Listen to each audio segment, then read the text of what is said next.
رمضان کی 27ویں شب۔ بسم اللہ الرحمن الرحیم۔ سب تعریف اس اللہ کے لیے جو تمام جہانوں کا رب ہے، اور سارے درود و سلام محمد صلی اللہ علیہ وسلم کی ذات گرامی پر اور آپ کی آل پر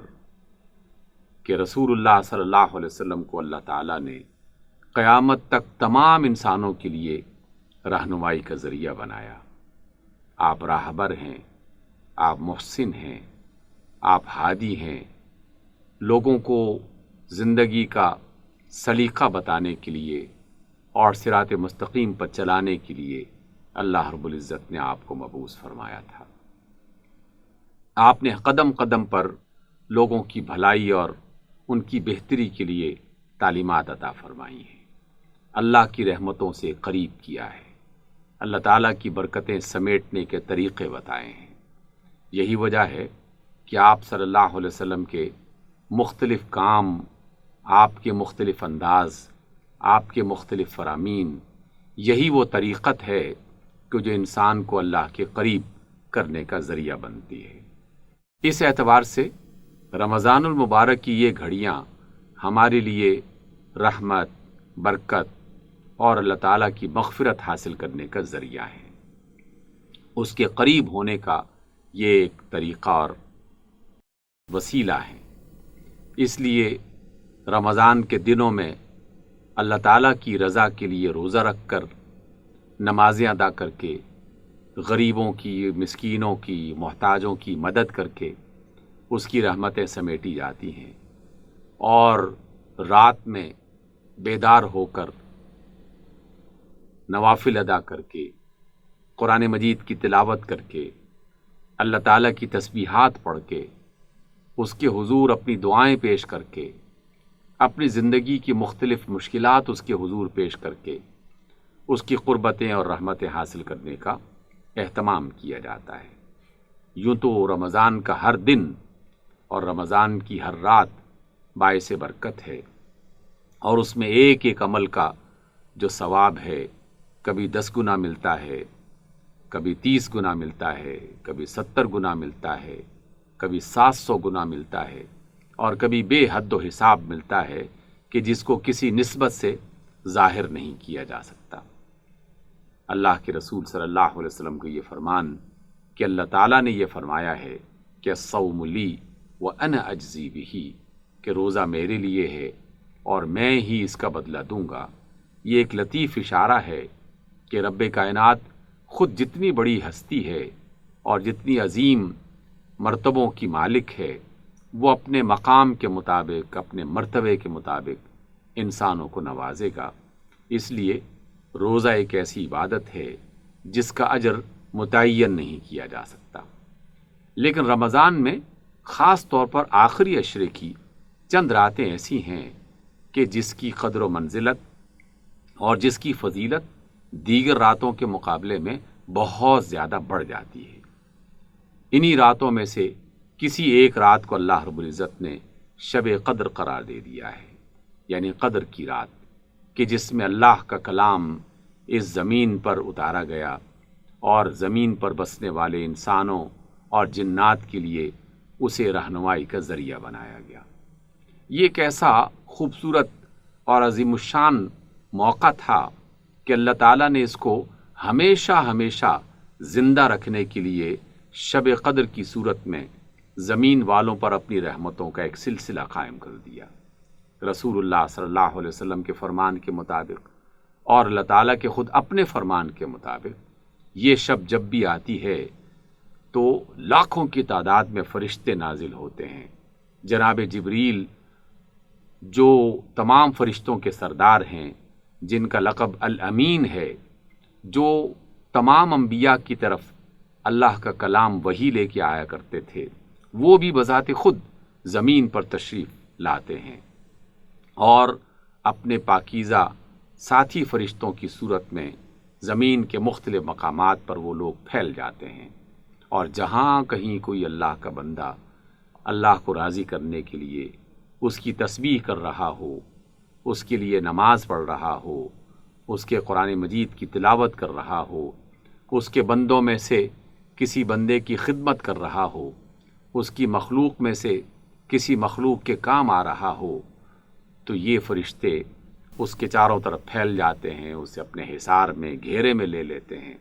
اس کے لیے مغفرت کی دعائیں کی جاتی ہیں اور اللہ تعالیٰ کی طرف سے ان کی بخشش کا اعلان کیا جاتا ہے۔ انہی شبوں میں سے ایک شب 27ویں بھی ہے، 27 رمضان کے بارے میں، جو کہ آخری عشرے کی طاق راتوں میں سے ایک رات ہے۔ مفسرین کا، محدثین کا ایک بڑا گروہ اس بات پر اتفاق کرتا ہے کہ جس شب قدر کا تذکرہ کیا گیا وہ 27ویں شب ہے، اور اس کے بارے میں بڑی مستند قسم کی روایات ہمیں بخاری میں، مسلم میں، دیگر حدیث کی کتابوں میں ملتی ہیں۔ ان روایات کو پیش نظر رکھتے ہوئے مسلمانوں کی ایک بڑی اکثریت 27ویں شب کو خصوصی طور پر بیدار ہو کر اللہ تعالیٰ کی عبادت میں اور اس کی رضا حاصل کرنے میں صرف کرتے ہیں۔ یقیناً اللہ کی قربت اور اس کی رحمتوں کو حاصل کرنے کے لیے جو کام بھی کیا جانا چاہیے اسے کیا جانا چاہیے، جو موقع بھی مل جائے وہ غنیمت ہے، جو لمحہ میسر آ جائے اس پر اللہ تعالیٰ کا شکر ادا کرنا چاہیے کہ اس نے نہ صرف زندگی دی بلکہ اس زندگی میں رمضان عطا کیا، اس رمضان میں آخری عشرہ اور پھر شب قدر کی صورت میں یہ فضیلت اس کے حصے میں لکھی، اور اس کے ساتھ ساتھ اسے یہ توفیق بھی دی کہ وہ بیدار ہو کر اللہ تعالیٰ کی رحمتیں حاصل کرنے کے لیے کچھ نہ کچھ عبادت کی شکلیں اختیار کر سکے۔ اس لیے یہ 27ویں شب اس کو سو کر نہ گزارا جائے، بیکار کاموں میں بسر نہ کیا جائے، بلکہ اس شب کو احتساب کی شب بنا لیا جائے،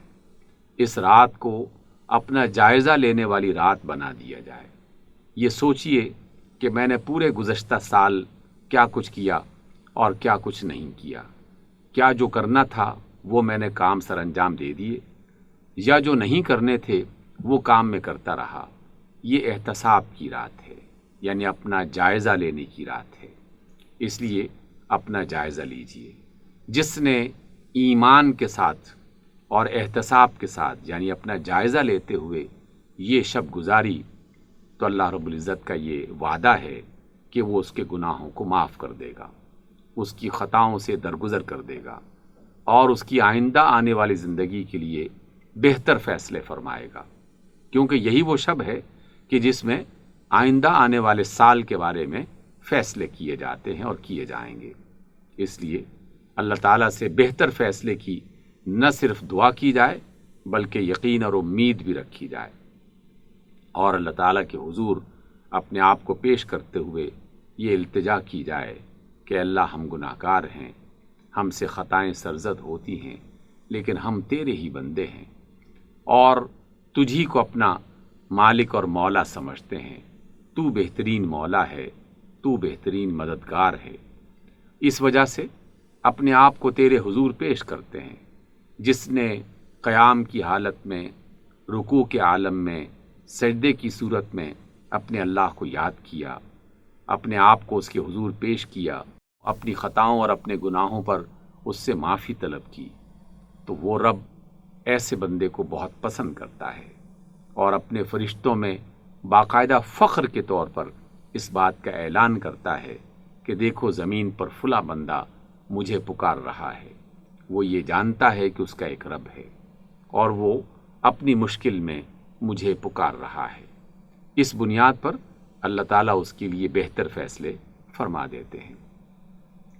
آج کی شب میں ایک خصوصی بات بھی اپنے ذہن میں تازہ کر لی جائے کہ یہ وہ شب ہے کہ جس میں اللہ رب العزت نے اس خطے کے رہنے والے لوگوں کو پاکستان جیسی دولت سے نوازا تھا۔ پاکستان ایک ایسا خطہ کہ جہاں مسلم اکثریت کے لوگ رہتے ہیں، یعنی 95% لوگ مسلمان ہیں، اور یہ مسلمان ایک اللہ کو مانتے ہیں، ایک رسول کو مانتے ہیں، ایک قرآن کو مانتے ہیں، آخرت پر ایمان ہے، جزا اور سزا پر ان کا یقین ہے۔ تو کم از کم ان تمام مسلمانوں کو کہ جنہیں اللہ رب العزت نے پاکستان کی شکل میں ایک خطہ عطا کیا ہے، اس پر اس کا شکر ادا کرنا چاہیے، اور اس شکر کے ساتھ ساتھ اس کے بارے میں سوچنا چاہیے کہ ہم اللہ تعالیٰ کی اس نعمت کے ساتھ کیا سلوک کر رہے ہیں، کیا واقعی ہم اس کی نعمت کا صحیح خیال رکھتے ہوئے اس کا شکر ادا کر رہے ہیں کہ نہیں کر رہے، کیا ہماری زبان سے، ہمارے کسی کردار سے، ہمارے کسی کام سے